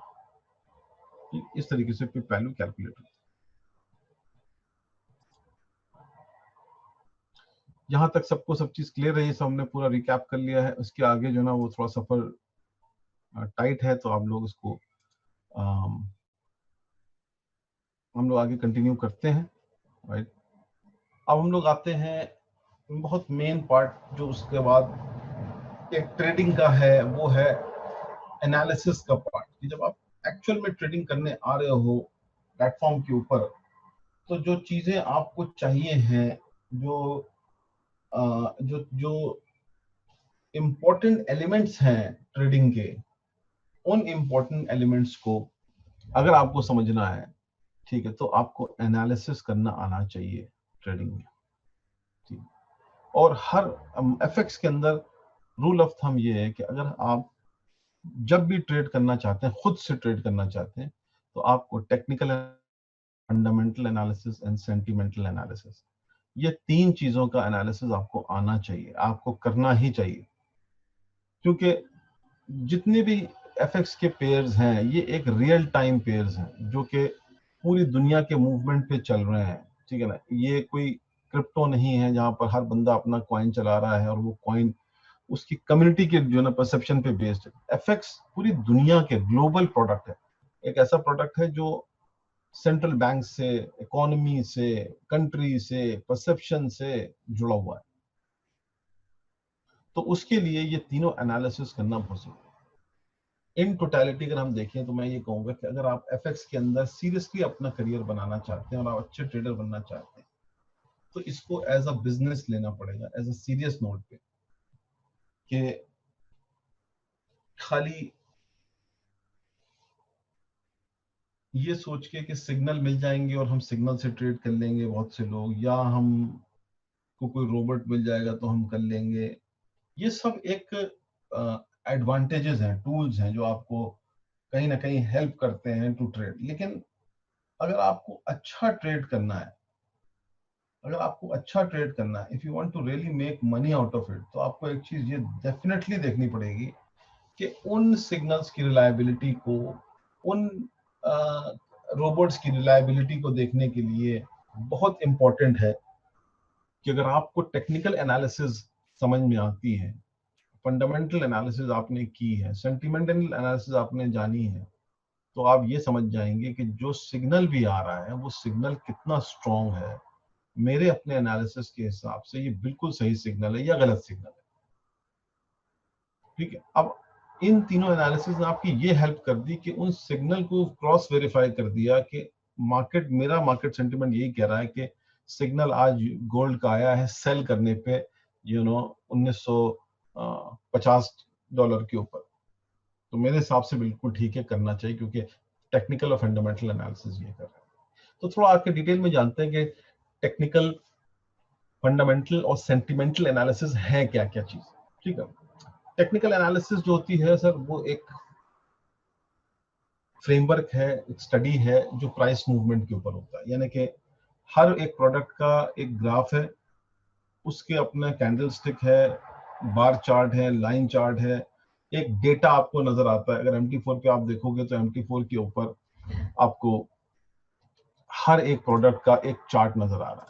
ठीक है, आप ये देख रहे हो, ये पूरा चार्ट है, और ये हर ब्रोकर ये चार्ट प्रोवाइड करता है, क्योंकि इसके पीछे ब्रोकर ने पूरा डेटा हिस्ट्री डाल रखी है। ठीक है ना, और ये डेटा हिस्ट्री जो है वो पूरा पैटर्न डिस्क्राइब करती है एक प्रोडक्ट की। अगर आप उसके अंदर यूरो डॉलर को सिलेक्ट कर लोगे तो आपको पूरा यूरो डॉलर का पूरा पैटर्न हिस्ट्री दिखा देगी कि कौन सा पिछले एक साल से लेके अब तक चार्ट का मूवमेंट क्या है। तो जो टेक्निकल एनालिस्ट होते हैं वो क्या करते हैं कि वो इस पैटर्न को समझते हैं। उनका काम ये होता है कि वो इस पैटर्न को समझते हैं। और अगर आप ट्रेडिंग करना चाहते हैं तो सिर्फ इसके अंदर करना यही है कि जब टेक्निकल एनालिसिस आप शुरू करें तो टेक्निकल एनालिसिस के अंदर में आपको सिर्फ चार्ट का एक पैटर्न को देखना है कि मैंने 3 महीने का चार्ट देख लिया या 6 महीने का चार्ट देख लिया, और उस 6 महीने के अंदर मैंने एक पैटर्न देखा। वो भी मैं आपको आगे बताऊंगा अपने कि इस पैटर्न को भी कैसे देखना है, कैसे समझना है, लेकिन अभी तो मैं बेसिक्स बता रहा हूँ कि टेक्निकल एनालिसिस के अंदर आप वो पूरे पैटर्न को देखते हैं कि कितनी बार ग्राफ नीचे गया, कितनी बार ग्राफ ऊपर गया, कितने पिप्स नीचे आया, कितने पिप्स ऊपर गया। बहुत सारे टूल्स हैं इन ग्राफ के अंदर में जो आपकी हेल्प करते हैं ये डिफाइन करने में कि ग्राफ में प्राइस ड्रॉप कब हुआ, प्राइस अप कब हुआ, और उसके ऊपर आप क्या करते हैं, सिर्फ लाइन बनाते जाते हैं, और उसके बेसिस पे आप एक टेक्निकल एनालिसिस अपना करते हो कि मार्केट में मूवमेंट किस तरीके का जा रहा है। पैटर्न, पहली बात ये पैटर्न कैसा बन रहा है, और उस पैटर्न के बेसिस के ऊपर आप फिर फंडामेंटल एनालिसिस करते हो। तीनों इंटरकनेक्टेड है। पहले आपने टेक्निकल एनालिसिस किया, आपने देखा पैटर्न पैटर्न जो ना ऊपर नीचे ऊपर, लेकिन लास्ट 2 वीक का पैटर्न, 3 वीक का पैटर्न जो है सेल की तरफ जा रहा है ना, लोग गोल्ड सेल कर रहे हैं, सेल कर रहे हैं, सेल कर रहे हैं। तो अब आप ये सोचोगे कि क्या गोल्ड बाय की तरफ जा सकता है। एक तो आपने टेक्निकल एनालिसिस से समझा कि पॉसिबली नहीं जा सकता, एटलीस्ट अनदर 3-4 दिन और। अब वो 3-4 दिन और क्यों नहीं जा सकता, उसको पुख्ता करने के लिए आपने फंडामेंटल एनालिसिस किया। और फंडामेंटल एनालिसिस में आपने क्या किया कि आपने जो फैक्टर्स गोल्ड की प्राइस को हिलाते डुलाते हैं, वो है डॉलर। तो आप डॉलर के पीछे जाएंगे और डॉलर की थोड़ी सी हिस्ट्री देखेंगे, थोड़ी सी हिस्ट्री नहीं बल्कि आप उसका करंट पैटर्न देखेंगे। इलेक्शन होने वाले हैं यूएस के अंदर में, सेंटिमेंट क्या बना है कंट्री के अंदर, लोग डोनाल्ड ट्रंप को वोट देंगे या लोग जो बाइडेन को देंगे। ठीक, अब वो ट्रेंड एनालिसिस आप वहां पर सिर्फ न्यूज से कर रहे हैं। फंडामेंटल एनालिसिस जो है वो टोटल न्यूज बेस्ड है कि आपको सिर्फ ये न्यूज पकड़नी है डिफरेंट डिफरेंट सोर्सेज से, चाहे ब्लूमबर्ग हो, चाहे वो डाउ जोन्स हो, चाहे वो थॉमसन राउटर्स हो, बहुत सारे जो ना अलग अलग सोर्सेज हैं। गूगल पर सर्च करेंगे तमाम मिल जाएंगे, मिलियंस आ जाएंगे। आप अच्छे सोर्सेज को पकड़ के न्यूज को सिर्फ देखें कि आज की डेट में, आज अगर मैं गोल्ड पे पोजीशन लेना चाहता हूँ सुबह उठ के, तो मैंने एक तो पहले बात पैटर्न देखा टेक्निकल एनालिसिस से कि यार पैटर्न किस तरफ जा रहा है।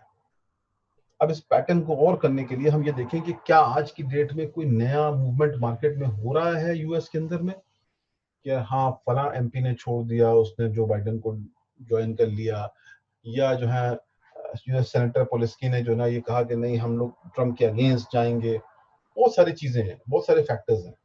तो वो आपको एक इस उस पर ले आते हैं कि क्या होने वाला है नेक्स्ट। एक तो ये है फंडामेंटल एनालिसिस के अंदर, खाली ये नहीं है कि खाली इलेक्शंस चल रहा है, इलेक्शन एक मेजर पार्ट है जिसकी वजह से डॉलर का मूवमेंट ऊपर नीचे बुरी तरह होगा, लेकिन उसके साथ साथ और भी चीजें हो रही हैं, उसके बारे में भी कैचअप करना है कि क्या चल रहा है। इतने वायलेंस चल रहा है यूएस के अंदर में, इतना जो ना डिस्क्रिमिनेशन चल रहा है लोगों के बीच में, उससे क्या फर्क पड़ रहा है ओवरऑल इकोनॉमी के ऊपर, कोरोना से क्या इफेक्ट पड़ रहा है ओवरऑल इकोनॉमी के अंदर में, टर्की के रिलेशनशिप यूएस से खराब हो रहे हैं, उससे क्या ओवरऑल वो मिल पड़ रहा है, इम्पैक्ट पड़ रहा है।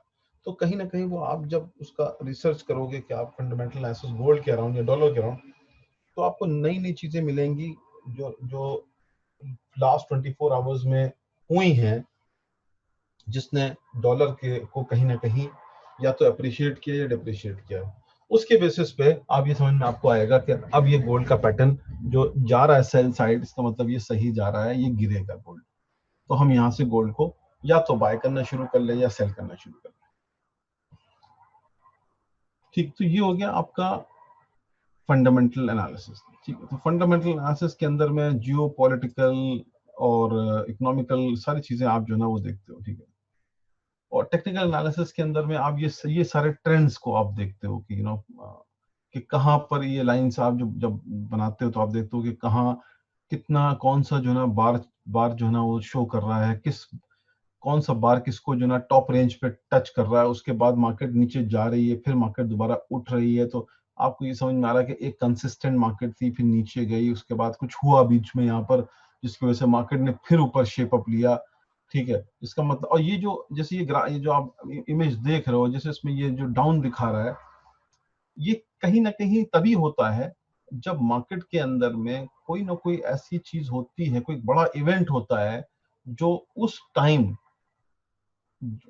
किसी भी प्रोडक्ट की प्राइस को ऊपर नीचे शैटर करता है। अगर हमने यूरो डॉलर के केस में फॉर एग्जांपल किया, तो ये पैटर्न दिखा रहा है नीचे डॉलर गया, इसलिए क्योंकि उस टाइम कोई ना कोई ऐसा इंसिडेंस हुआ मार्केट के अंदर में जिससे वॉलेटिलिटी आई और लोगों का कॉन्फिडेंस गिरा और डॉलर की प्राइस गिरी।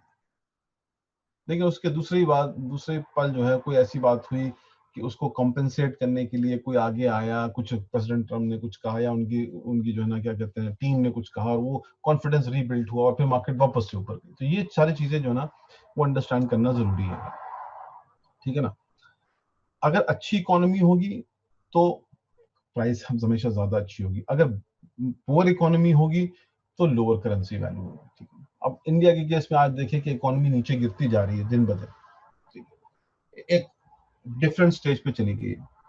आज का जैसे हमने न्यूज पढ़ा, तो आज मैं न्यूज देख रहा था कि यूएस ने जो है ना वो इंडिया को के टूरिज्म को 4 रेटिंग दी, जो कि कभी इंडिया को नहीं मिली आज तक। इसका मतलब ये होगा कि इंडिया जो है वो 4 रेटिंग का मतलब ये हो गया कि India falls into the category of Iran and Syria and Pakistan, जो कि कभी भी इंडिया ने टच नहीं किया हुआ। अब इसका मतलब ये हो गया कि इंडिया की करेंसी की वैल्यू गिरेगी, और क्योंकि अगर टूरिस्ट अगर इस न्यूज को पढ़ेंगे कि अगर अगर इनको रेटिंग जो है वो ओवरऑल टूरिज्म जो है ना वो जो बॉडी है उसने दी है, इसका मतलब ये कि इंडिया के अंदर सेंटिमेंट्स अच्छे नहीं है। ठीक है, इसका मतलब ये हो गया हम it's a risky place to go for tourism right now. तो क्या होगा फिर, ऑब्वियसली जो जो फॉरेन डायरेक्ट इन्वेस्टमेंट आता है या जो लोग टूरिस्ट ट्रैवल करते हैं, जब वो अपने डॉलर बेचते हैं और आईएनआर खरीदते हैं, buying buying buying buying buying. But tourism एक ऐसी इंडस्ट्री है जो बाइंग पैटर्न मैसिव खड़ा करती है। हर बंदा करेंसी लेके आ रहा है, बेच रहा है, और वो इंडियन करेंसी खरीद रहा है, अपनी बेच रहा है, इंडियन करेंसी खरीद रहा है। तो टूरिज्म जो होता है वो एक इकोनॉमी को एक नेक्स्ट लेवल पे खड़ा कर देता है। India itself is a very big tourism country, right. तो अगर मान ली उसकी जो ना इस रेटिंग के ऊपर ऐसी बात आती है जिसके लिए जो ना सारे मिनिस्टर्स उठा रहे हैं आवाज कि ये नहीं होना चाहिए, कभी नहीं मिली रेटिंग, इन्होंने रेटिंग कैसे दी, बट उस टाइम के लिए वो सेंटीमेंट गिर गया मार्केट में। तो उसका मतलब ये हुआ कि अगर डॉलर आईएनआर पे ट्रेड हो रहा होगा तो आईएनआर लोग बाय कर लेंगे, क्योंकि उनको पता है कि अब इसकी वैल्यू और डिप्रिशिएट हो रही है। ठीक, या लोग ये सोचेंगे कि मैं डॉलर बेच दूं, आईएनआर खरीद लूं, क्योंकि ये गिरेगा, उसके बाद हो सकता है कि ये जो रेटिंग है इसको अगर रिवोक कर दिया गया और वापस से उसी रेटिंग पे आ गए तो अप्रिशिएट करना शुरू हो जाएगा, क्योंकि इमेज वापस रीबिल्ड हो जाएगी, तो अब हम फिर सस्ते में खरीदेंगे और महंगे में आईएनआर को बेचेंगे ऊपर जाकर। तो ये सारी जो जो फंडामेंटल एनालिसिस है, I think that is the key for trade. तो ये इतना कोई रॉकेट साइंस नहीं है, हर बंदा न्यूज पढ़ता है। फर्क इतना है कि ये एक बिजनेस है अपने में, इस बिजनेस को अंदर अपने लेने के लिए और उसमें पैसा बनाने के लिए ये मेहनत तो चलेगी भाई। अगर आपने ये मेहनत कर ली और ये हैबिट बना ली एवरी डे की, अब तो मोबाइल फोन के ऊपर कोई ऐसी चीज ही नहीं है कि आपको कोई अखबार वाले से वेट करना है, सुबह 6 बजे उठे हो अखबार वाला डाले फिर मैं पढ़ूं। अखबार में तो बहुत लिमिटेड न्यूज होगी, लेकिन फोन के ऊपर तो अनलिमिटेड न्यूज है। तो अब जितना आप इसको डिटेल में समझेंगे, जितना आप लोग इसके ऊपर अपना मेहनत करेंगे, इस न्यूज को इम्बेड करेंगे, उतना एफेक्ट्स जो है वो आपके लिए इजी होता जाएगा ऑटोमेटिकली। क्योंकि फिर इन न्यूज को समझने और इन एनालिसिस के ऊपर आप अपना एक बहुत सॉलिड परसेप्शन बिल्ड करना शुरू कर लोगे, और एक टाइम ऐसा आएगा कि आपके एक्सपीरियंस जो है वो आपको खुद ब खुद ये बताएगा कि मेरा अब भी परसेप्शन ये है कि अब आपके पीछे माइंड में ये चीज एम्बेड हो गई कि आपने अगर एक प्रोडक्ट पकड़ लिया गोल्ड, आपको पता चल गया कि गोल्ड का पैटर्न मेरे दिमाग में बैठ गया कि पिछले 6 महीने में गोल्ड कहाँ ऊपर नीचे दाएं बाएं गया और क्या होने वाला है मार्केट के अंदर में, तो गोल्ड की नई पोजीशंस क्या होगी। Just simple. तीसरा और लास्ट एनालिसिस जो होता है ना, वो सेंटिमेंटल एनालिसिस होता है। सेंटिमेंटल एनालिसिस क्या होता है कि ट्रेडर्स जो हैं जितने भी दुनिया भर में हैं, जो कि बड़े बड़े ट्रेडर्स हैं, उसमें बहुत बड़ी कंपनीज भी हैं, इंडिविजुअल लोग भी हैं, बहुत सारे लोग हैं, जब वो सारे लोग बेसिकली एक डायरेक्शन में खड़े हो जाते हैं, उनका सब अपना एक सेंटिमेंट बना लेते हैं कि नहीं बाय पैटर्न ही है, ठीक है। तो आपको वो एनालिसिस भी करना होता है कि हर बंदे ने बाय की तरफ क्यों अपना जो ना वो दिमाग लगाया, और हर आदमी उस पैटर्न पे क्यों खड़ा हुआ है कि गोल्ड अब बाय करना चाहिए, आज ये बाय मार्केट है, अभी फिलहाल सेल मार्केट नहीं है, ठीक। तो आप उस सेंटिमेंटल एनालिसिस को देखते हो, लेकिन उस सेंटिमेंटल एनालिसिस के पीछे हमेशा आप ये नहीं कि हर बंदा एक ही तरफ जा रहा है तो कुएं में जा रहा है तो मैं भी पीछे लग जाऊं, मैं गिर जाऊं कुएं में जा रहा है, ऐसा नहीं है। सेंटिमेंटल ये सही है कि जब हर बंदा एक डायरेक्शन में जा रहे हैं ट्रेडर्स, तो उसका मतलब उन्होंने अपना एनालिसिस किया हुआ है, दैट्स वेरी गुड कि आपको एक दिशा मिल गई कि अगर सारे इस तरफ जा रहे हैं कि गोल्ड की बाय मार्केट है और बाय साइड ही खड़ा होना चाहिए, तो आप वहां जाएं। लेकिन उस चीज को फिर से जो है ना रिकन्फर्म करने के लिए अगर आप अपना खुद का फंडामेंटल एनालिसिस और टेक्निकल एनालिसिस साथ में रखेंगे, तो आपको सेंटिमेंटल एनालिसिस को गेज करना आसान होगा और आपको ये समझ में आएगा कि किस तरफ जा रहा है। वो ऐसा नहीं कि ट्रेडर अगर एक तरफ जा रहे हैं तो वो सही market, they might be 100% wrong. अगर वो गलत हुए और आपने टेक्निकल और फंडामेंटल एनालिसिस करके सही किया, तो you will be a winner in the market. क्योंकि अगर वो बाय की तरफ है, आपको पता मार्केट बस सेल साइड जानी, तो आपने सेल साइड ट्रेड उठा लिया, तो you will be the winner in that. तो ये चीजों को, इन 3 एनालिसिस को करना बहुत इंपॉर्टेंट होता है, ठीक है। अब मिलियन डॉलर क्वेश्चन ये आता है भाई कि which type of analysis for forex trading is best, ठीक है। कौन सी एनालिसिस करें जिससे हम मिलियंस बना लें। तो ये कुछ चीजें हैं, इनको इनको देखते हैं कि किस तरीके से लोग क्या सोचते हैं, कि let me give you an example of how focusing on only one type of analysis can turn into a disaster। यानी कि यहाँ पे मैंने ये कहा कि अगर आप किसी एक पर्टिकुलर एनालिसिस को करते हैं तो वो डिजास्टर की तरफ कैसे जाता है। और ये मेरा प्रैक्टिकल एक्सपीरियंस भी है कि जैसे कि लोगों ने एक चीज देख ली कि सिर्फ वो फंडामेंटल एनालिसिस कर रहे हैं, या वो उन्हें सिर्फ एक टेक्निकल एनालिसिस ही की और वो उसके बेसिस पे इतने कॉन्फिडेंटली ट्रेड कर रहे हैं, इवेंचुअली होता है ये कि they somewhere they just bump into something. Example लेते हैं, मान लीजिए कि आपने चार्ट देखा और आपने कहा एक बहुत बढ़िया, एक टेक्निकल एनालिसिस का हम लोग एग्जांपल लेते हैं। आपने एक चार्ट देखा और आपने कहा कि यार आज तो बहुत बढ़िया ट्रेडिंग अपॉर्चुनिटी है, बल्ले बल्ले सीधे निशाना पड़ेगा। फिर आप बहुत एक्साइटेड हो गए और आपने सोचा कि अब तो पैसे ऊपर से गिरेंगे क्योंकि हमें एग्जैक्टली सही मिल गया है कि इसी तरफ मार्केट जानी जानी, ठीक है। और आप अपने आप से कहते हो कि इससे बड़ी अपॉर्चुनिटी जीबीपी यूएसडी में नहीं मिलेगी। I love my chart now, chart will show me some money, क्योंकि मुझे पता है कि ये डायरेक्शन किधर जाना है। और आप क्या करते हो, आपने GBUSD को बाय किया बहुत खुशी के साथ कि अब चलो ठीक है, दांत बाहर निकाल के कि अब ये जो हमने ट्रेड लिया, ये ट्रेड 100% जाएगा। और आपको बहुत से ट्रेडर ऐसे मिलेंगे जो इस तरीके की बड़ी कॉन्फिडेंटली बात करते हैं कि मैंने एनालिसिस कर लिया है, GBUSD बाय पे जाना, मेरे चार्ट की ये कह रहे हैं, दैट्स इट। फिर वो सेल्फी लेंगे और इंस्टाग्राम पे पोस्ट करेंगे, फिर टिकटॉक पे डालेंगे, this and that. All of a sudden क्या होता है कि मार्केट जो है 100 पे मूव कर गई अदर डायरेक्शन। वो बाय पे जा रहा था और मार्केट सेल पे चली गई, 100 पे मूव कर गई। ठीक है, क्यों? क्योंकि उसने चार्ट का एनालिसिस तो किया। अब देखिए, चार्ट का एनालिसिस करके उसको पैटर्न पता चला कि पैटर्न क्या है, लेकिन उसको, और वो GBP USD पे ट्रेड कर रहा है। अब अगर पाउंड के ऊपर अभी थोड़ी देर पहले बोरिस जॉनसन ने ये कहा कि हम लॉकडाउन बढ़ा रहे हैं, जो उसने नहीं स्टडी किया, तो फिर, या जब ब्रेग्जिट की बात आई, ब्रेग्जिट मतलब ब्रिटेन जो है EU से बाहर जा रहा था, और उस पर अहम फैसला होना बाकी था, घड़ी घूम रही थी, हम सब बैठे थे टीवी के सामने कि ब्रेग्जिट होगा या नहीं होगा, होगा या नहीं होगा। और हर बंदा जो है ना ये सोच रहा था, जो होगा वो अपने लिए, अपने सपने लिए बैठा था, जो सोचा था नहीं होगा वो अपने सपने लिए बैठा था। तो दो पार्टीज अलग अलग इस चीज को लेके बैठी थी कि क्या होगा। उसी दौरान अगर इस बंदे ने जो है ना GBUSD पे ट्रेड लगाया, उसने कहा कि नहीं, मेरे टेक्निकल एनालिसिस बिल्कुल सेट बोल रहा है, इसी डायरेक्शन में जाएगा। और जब वो वोटिंग हुई तो वो वोटिंग 51-49 पे आके रुक गई। तो 51% लोगों ने फेवर किया ब्रेग्जिट होगा, 49% लोगों ने फेवर किया कि ब्रेग्जिट नहीं होगा। अब 51% वाले जीत गए, यानी ब्रेग्जिट होगा। अब जैसे ही ब्रेग्जिट होगा का अनाउंस हुआ, पाउंड धड़ धड़ धड़ धड़ धड़ धड़ धड़ धड़ कहां से कहां चला गया पता ही नहीं चला किसी को। सेंटिमेंट लूज हो गया मार्केट के अंदर में। अगर उस बंदे ने जिसने टेक्निकल एनालिसिस की, वो, उसको ये भी पता था कि आज रोज रात न्यूज आने वाली है, आज उसको पता है कि ब्रेग्जिट का कोई ना कोई डिसीजन आने वाला है, पाउंड कहीं ना कहीं हिलेगा डुलेगा तभी तरीके से, तो मैं टेक्निकल एनालिसिस तो करके रखूं, लेकिन फंडामेंटल एनालिसिस भी पूरा अपना समझ लूं। उसने फंडामेंटल एनालिसिस नहीं किया।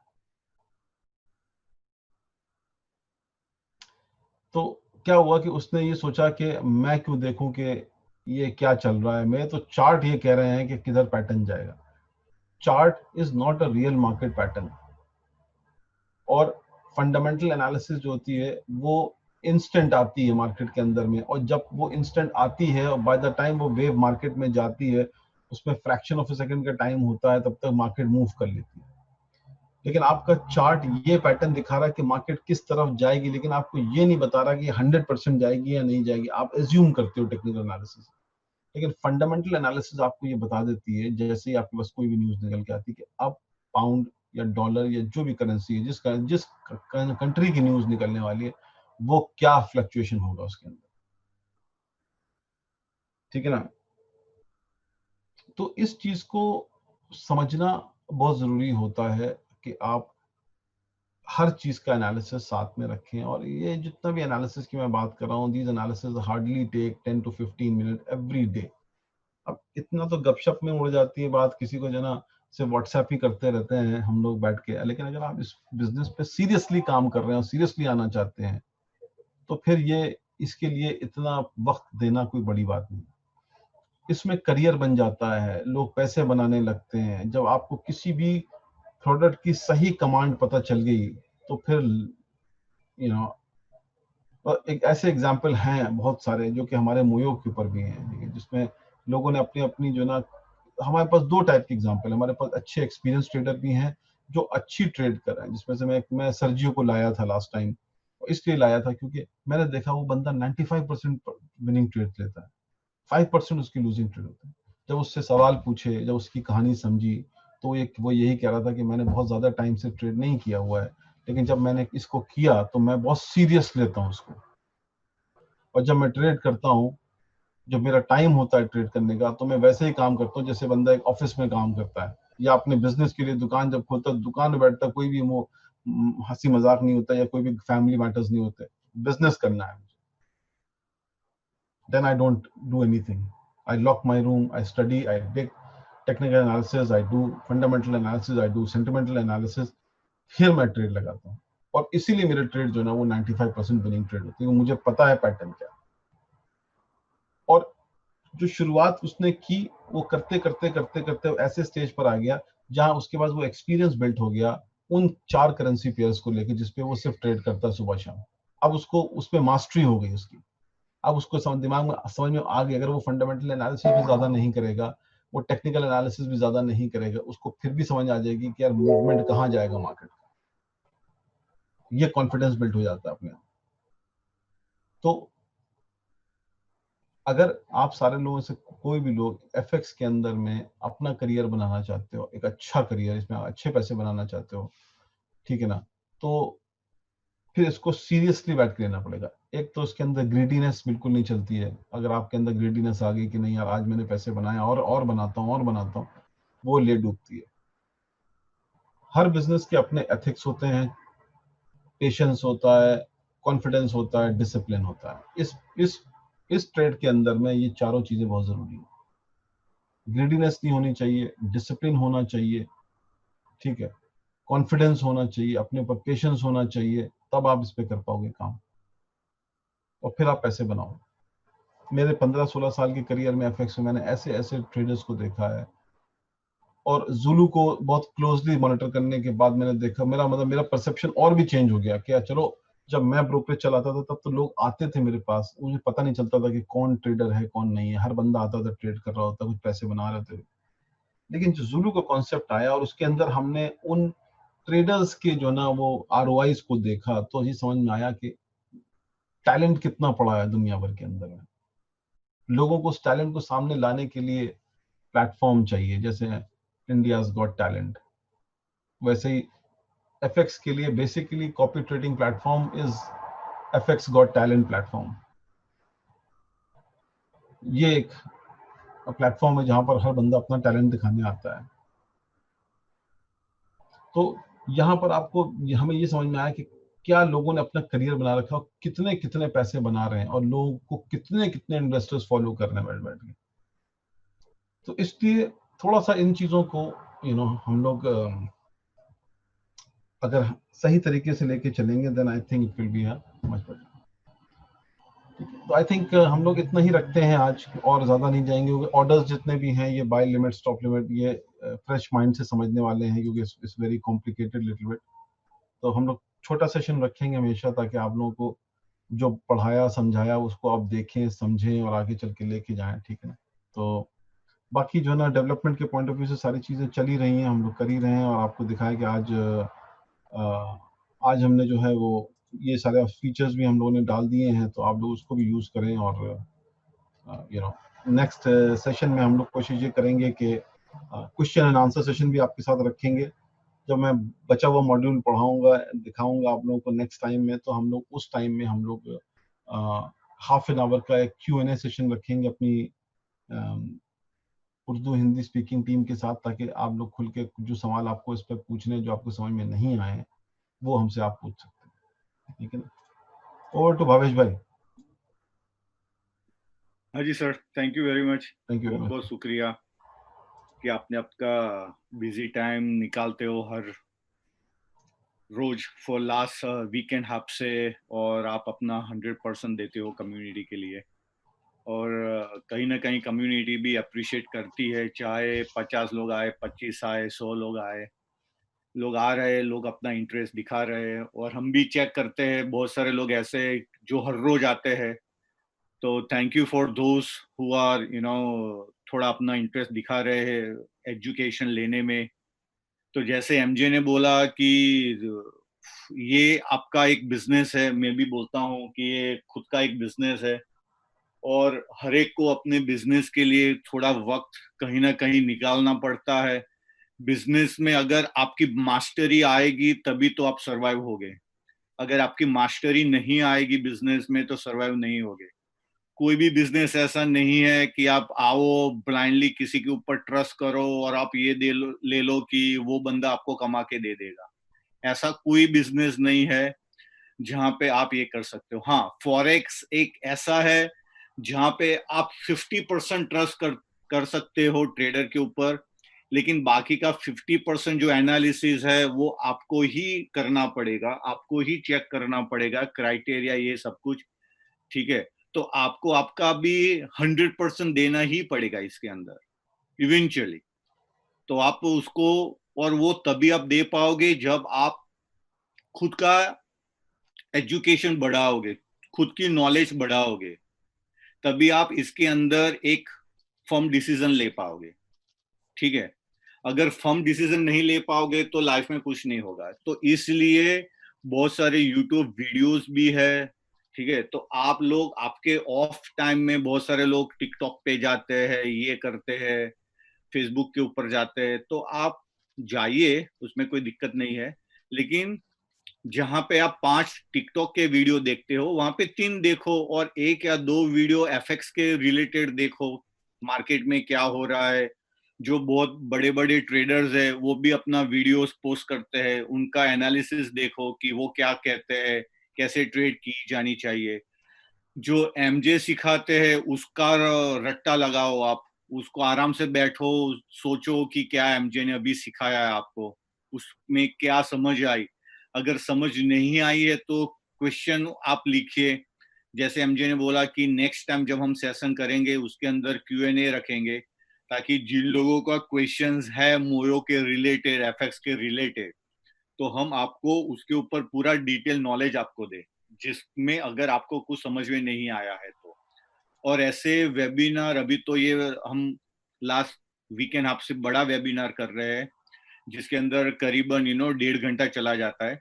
लेकिन इसको हम छोटे स्केल में नेक्स्ट वीक से स्टार्ट करेंगे, जहाँ पे ओनली हाफ आवर 45 मिनट का ही रहेगा सेशन, और उसके अंदर सिर्फ छोटे छोटे टॉपिक के ऊपर ही हम बातचीत करेंगे, ठीक है। तो जैसे जैसे आप इसको अटेंड करते जाओगे आपका नॉलेज बढ़ता जाएगा। नॉलेज बढ़ेगा तो आइदर आप ट्रेड खुद कर रहे हो, किसी को फॉलो कर रहे हो, तो कहीं ना कहीं वो आपको भी हेल्पफुल रहेगी ये इंफॉर्मेशन। एंड यस, बहुत सारी चीज हम प्लेटफॉर्म के ऊपर लेके आ रहे हैं। जैसे एमजे ने आपको दिखाया कि अभी हमने इंडिकेटर्स भी कर दिया है, सिग्नल देना भी। तो 3 कंपनी से हमने टाई अप किया है, और तकरीबन 30 डेज का टोटल सिग्नल आप लोगों के पास close to anywhere from 80 to 120 signal के आसपास आपके पास आएगा, ठीक है। एक कंपनी से हमने टाई अप किया है, वो गोल्ड, सिर्फ गोल्ड में वो सिग्नल्स देते हैं। और आप मानोगे नहीं, जो पिछले 2-3 हफ्ते में जिन जिन लोगों ने गोल्ड में लॉसेस किया है, इस कंपनी का जो सिग्नल है वहां पे 90% विनिंग है। तो गोल्ड में बहुत सारे लोगों ने लॉस किया, लेकिन इनके सिग्नल जो है, जो हम स्टडी कर रहे थे, वहां पे प्रॉफिट जनरेट हो रहा था, ठीक है। तो जो सिग्नल हमारे पास है बहुत अच्छे हैं, लेकिन हाँ, बहुत सारे सिग्नल प्रोवाइड नहीं आते हैं। तो बिटवीन, जैसे मैंने बोला, मंथली का 80 to 100 या 120 मैक्सिमम सिग्नल आपके पास आएंगे, वो भी अच्छा खासा है।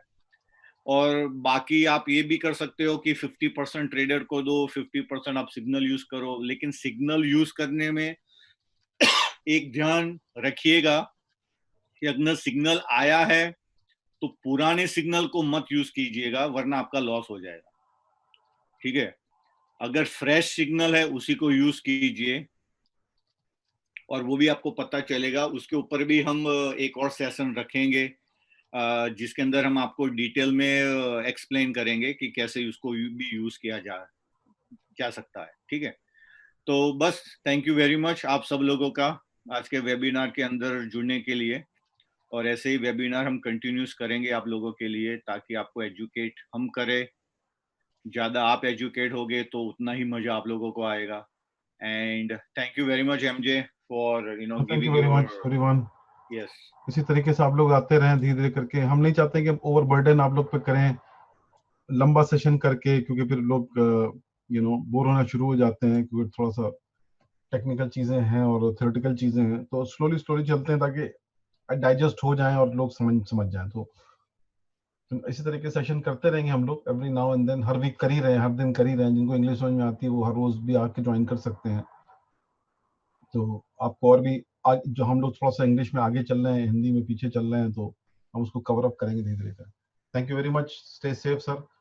और मोयो को थोड़ा प्रमोशन करें, जितना हम लोग कर सकते हैं पुश। देखिए ये एक बहुत हार्ड कोर यूटिलिटी है बक्स की, बहुत अच्छी यूटिलिटी है, अनकंपेरेबल यूटिलिटी है। ये कोई भी क्रिप्टो करेंसी फर्म इसके ऊपर जल्दी आने वाली नहीं है। हम लोग जिस मार्केट में कूद गए हैं इसको लेके, वो एक बिल्कुल कम्प्लीटली अलग मार्केट है। वहां पर वो लोग सिर्फ काम कर रहे हैं जो क्रिप्टो में नहीं है, और वो है सिर्फ एफएक्स ब्रोकर। हम लोग पहले ही एफएक्स क्रिप्टो है जो कि कॉपी ट्रेडिंग प्लेटफॉर्म को एफएक्स में लेके उतरे हैं मार्केट में। तो ये बहुत अच्छी बात है, ठीक है। इसको हम जितना भी कर सकें प्रमोट अपनी कम्युनिटी के अंदर में, कम्युनिटी के बाहर, उतना ज्यादा हम लोग इसके अंदर करें, ठीक है ना। और let's see, let's hope for the best. Thank you very much once again, will speak to you. Good night everyone.